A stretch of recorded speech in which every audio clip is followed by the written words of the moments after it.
Hey everybody, welcome back to another Rack Up Adventure. I put out a post earlier this week with a poll in it with 4 rifles, and I asked the viewers which rifle they wanted to see reviewed first. By almost half, 46% of you said that you wanted to see the Weatherby 25-06 as the next gun that I review and ammo test. So in the box here, I've got a Weatherby 25-06. I'm going to start unboxing this, and then we'll do a review. We'll get it set up, and then we'll get it out on the range. So let's get started.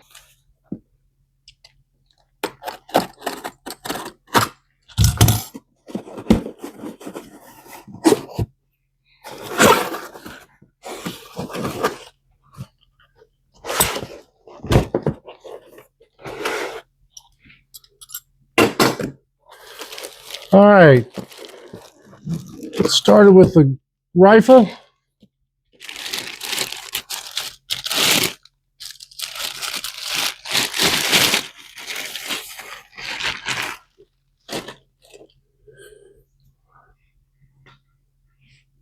All right, this is a Weatherby Vanguard Weatherguard, and this is chambered in 25-06.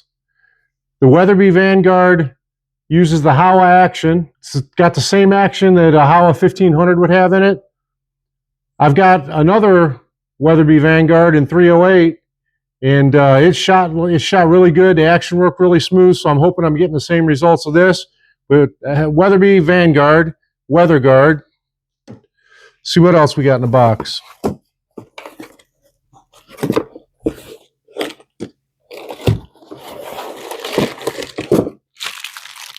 All right, comes with a bag of goodies. We got the bolt, another cable lock, a bug,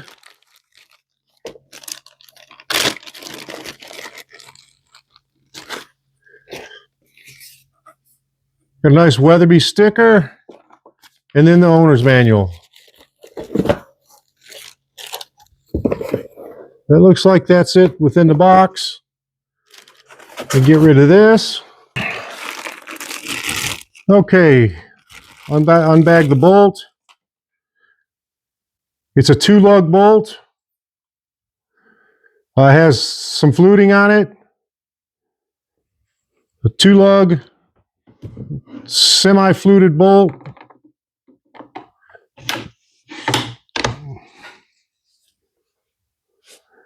All right, this has bronze Cerakoting on it. It is threaded and 1/2 by 28. This is the smaller, thinner profile barrel. A lot of people call those the pencil barrels. But Cerakoted, threaded, 1/2 by 28. It's got a 3-position safety. So safe with the locked. Second position is safe, but unlocked, but you can't pull the trigger. And then in the fire's position. So Weatherby Vanguard Weatherguard. This is a bottom floor plate. So this is a top load. Load through the chamber or through the action, top loader. It's got a composite stock on it. It has gold spider webbing and a black stock. It's a pretty sharp looking rifle. It's got your standard swivel studs. We'll check this trigger for what the factory trigger set is here after we get it set up. But not a bad. It's got the Monte Carlo style stock, which most Weatherbys have the Monte Carlo style stock. A nice looking rifle. All right, I'm going to put a Vortex Copperhead. This is a 4x12x44 scope. I'm going to put that on top of this. I think that's an adequate scope for a 25-06, 4 power, up to 12 power. That'll give me the reach I want if I want to take this out long range. But a 4x12x44 Copperhead scope. Let's unbox that and see what it looks like.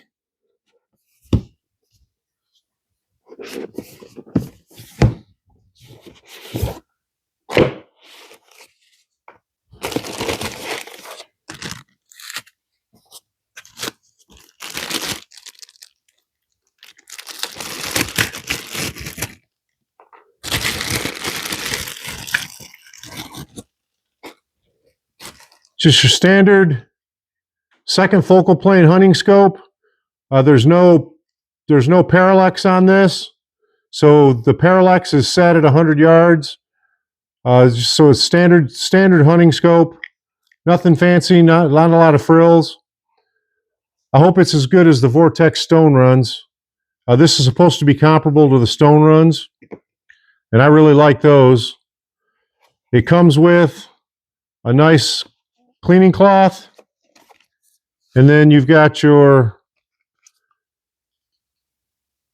product manual, and then your reticle manual. It basically tells you how the reticle works. And that's it in that box.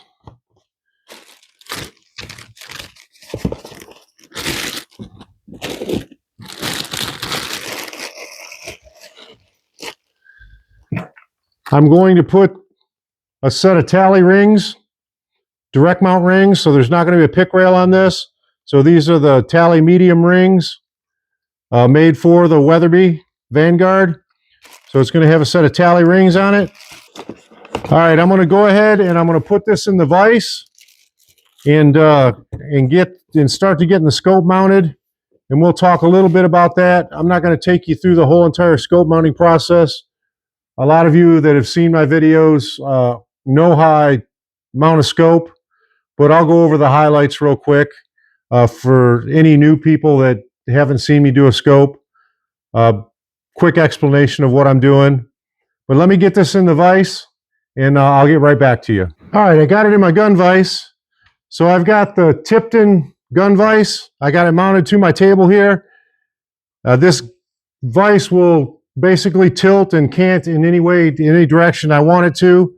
But I put it in the Tipton vise. Then I get my bubble level to make sure that I start with a level surface. So the rifle's in here, and it is level. So from there, the Weatherby Vanguard uses plastic plugs in the scope mounting holes. So you pull these plugs out. Helps if you have a little bit of fingernails. All right, got the plugs out. And we're going to take our tally rings. All right, got the tally rings out. So first thing I want to do is take the top rings off. I always loosen with a standard Allen wrench or a hex wrench. I do use a Wheeler gauge or Wheeler torque wrench to install, but you never want to use your Wheeler gauge in reverse. It could mess up your torque feature. So always when you're loosening, just use a standard torque or hex key, torque key. All right, we got the top of the rings off. And these will mount up. I always try to see how the scope's going to line up before I put the screws and tighten those down, because I do put Loctite on those top mount holes. So when I do this, I want to make sure that I think I'm getting enough eye relief. It looks good there. Looked good in the scope with the scope on it. All right, I use purple Loctite. A lot of people use the blue Loctite, which is fine as well. The purple Loctite it's got a little bit less grip than the blue. So I tend to use the purple just because I take scopes off a lot, and I don't want these locked up where I have to fight with them. So a dab of Loctite.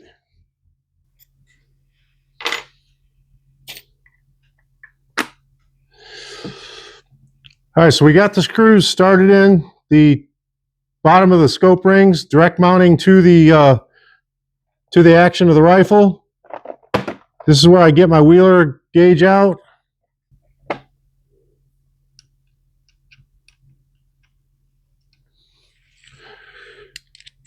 Or I should say, this is where I get my wheeler torque wrench out. And then the recommended torque for the bottoms of the rings is 28 inch-pounds. So I take this up to 28 inch-pounds. Then 28 inch-pounds, I tighten all 4 of these screws. All right, wipe off any excess Loctite that may have oozed out.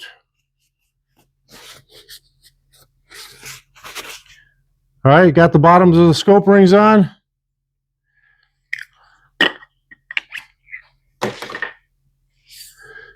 Now I put my scope on. When you put your scope rings on, you always want to try to make sure that your rings are not too close to your adjustment and not too close to the center of your scope where all of the adjustment mechanism is in there. You can damage those mechanisms if you get those rings too close. So you want to kind of try to make sure that you've got distance between the ring, like I said, your adjuster, and then your center comb here. This one's a little bit further out than I like. I'd rather have it back, but the distance on this, that's the closest I can get the rings together on this setup. So I'd either have to go with a little bit longer scope, but we're okay because we're not into the cone portion of that. We're still on the straight. You get that looking good. And then I checked the eye relief, and the eye relief looks good as well. So from there, we put our top rings on. You do not use Loctite in the top rings. The top rings are designed to have a compression load to hold that scope inside these rings.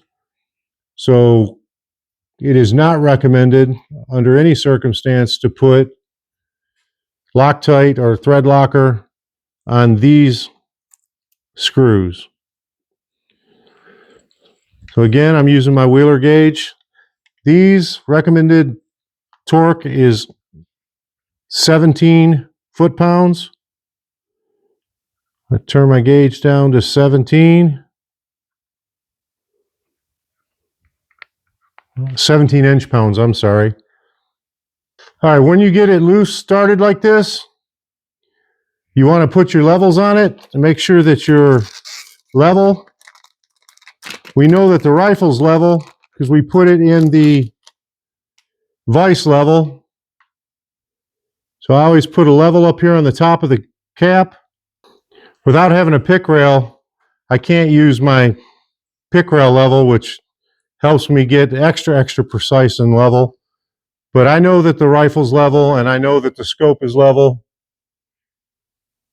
So now we can tighten it down.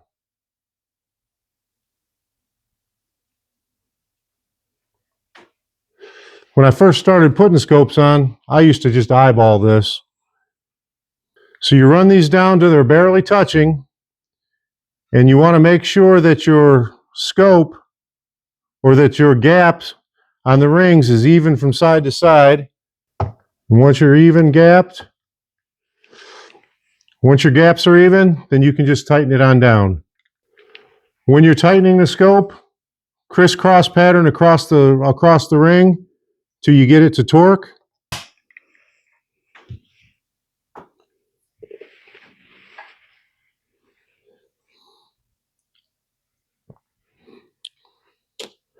All right, there you have it. So real quick review, 28 foot-pounds on the bottom of the bases. Use purple thread locker on those screws, tighten those up. Then you go to 17 foot-pounds for these, recommended for these rings, 17 foot-pounds. And then you tighten those, make sure your gaps are even, make sure your scope is level using your levelers. You can get this set of levelers of these scope levels. You can get these on Amazon. Wheeler makes them. They're like maybe 12 or 13 bucks for the set. But I recommend getting those so when you're mounting your scope, that your scope, like I said, is mounted even. Again, I used to do this without that.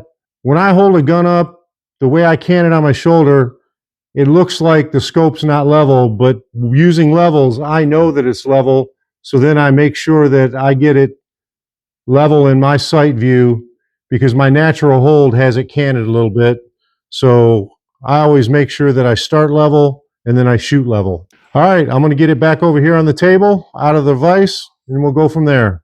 Okay, there we have it. The Weatherby Vanguard Weatherguard 25-06. It's got a Vortex Copperhead 4x12x44 scope on it, mounted, leveled. This one's about ready to go to the range. Again, like I said, this has got the hinge plate on it. It is a top loader, so you load your ammo through the top. There is no magazine on this particular rifle. Let's see if I can guess what this trigger's set at. Make sure it's empty.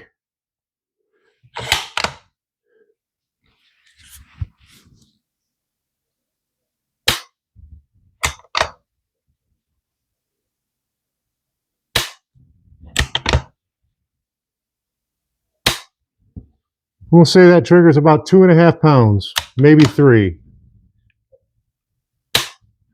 No creep to it. It's a good feeling trigger. I want to step back real quick to the Wheeler fat wrench. On your torque wrenches, one of my subscribers told me this on one of the previous couple videos. Always take your torque wrench back to 0 when you store it. Don't store it under torque load. It just prolongs the life of it. I thought that was some decent advice, so I'm passing that along to you guys. Never take this in reverse and put it to 0 when you store it. I like Wheeler equipment, so we're going on now. I got my Wheeler pull gauge. So this Wheeler pull gauge is a digital pull gauge. Basically, you can test your triggers and it'll give you a readout.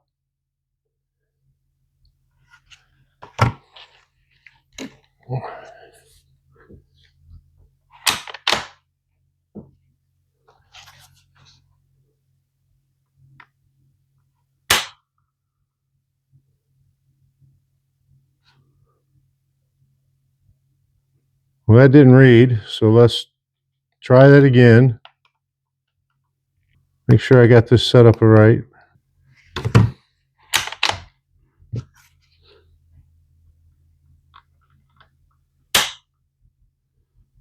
£2 7 ounces.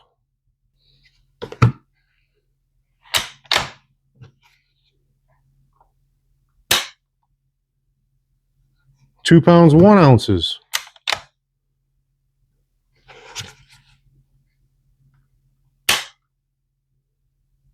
£2 6 ounces.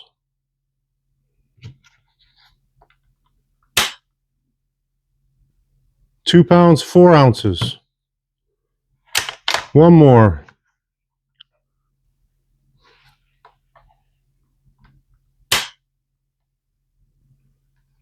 £2 11 ounces.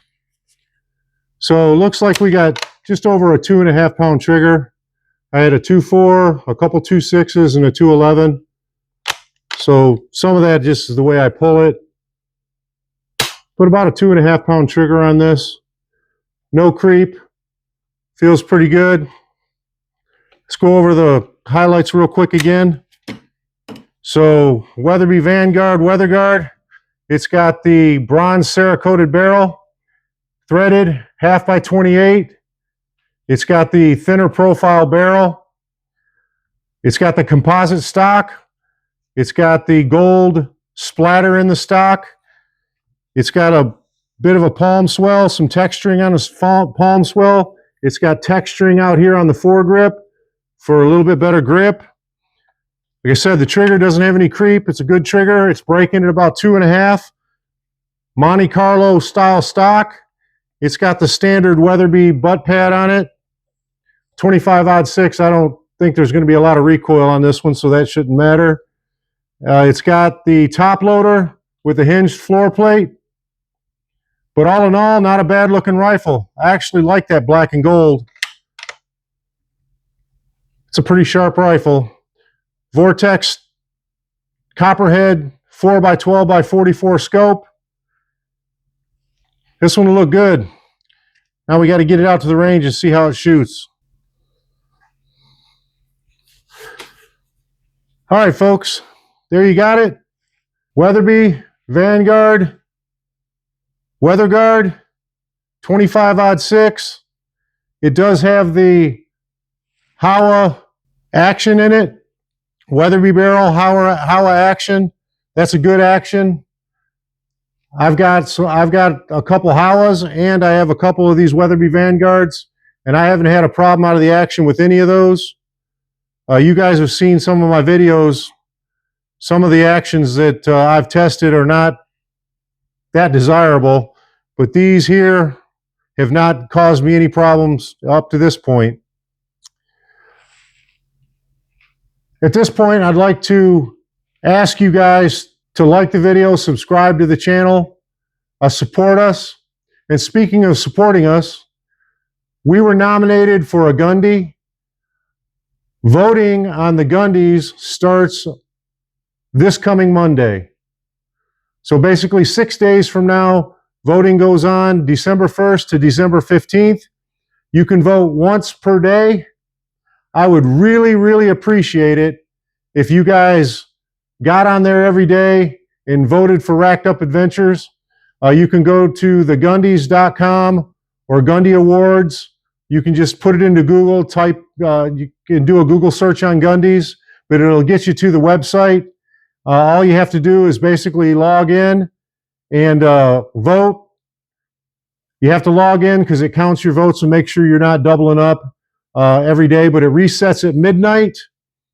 So get on there and vote, vote, vote. Tell everybody you know. If you like our content, if you like what we do, if you enjoy this channel, help us win that Gundy. You guys nominated me for that. It was the listeners that sent me into the Gundies and got me nominated. So now it's my job, and I owe it to you guys to do everything I can to promote it. And let's get to the stage.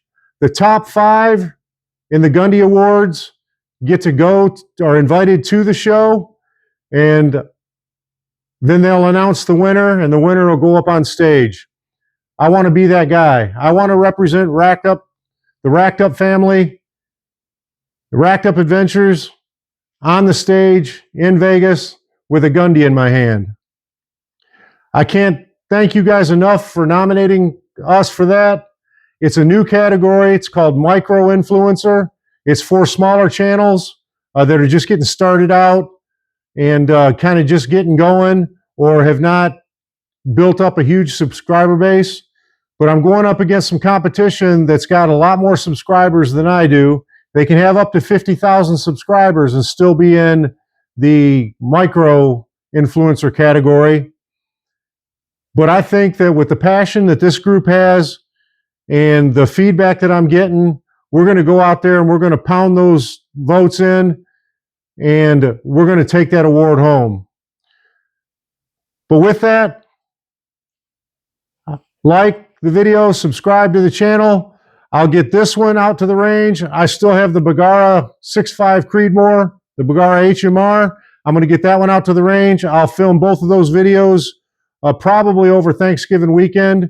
So I will have either this, I'll probably have the Bergara up first, or it does one or the other. I'll do the ammo testing on these 2 rifles here in the next few days, and we'll get videos out on them.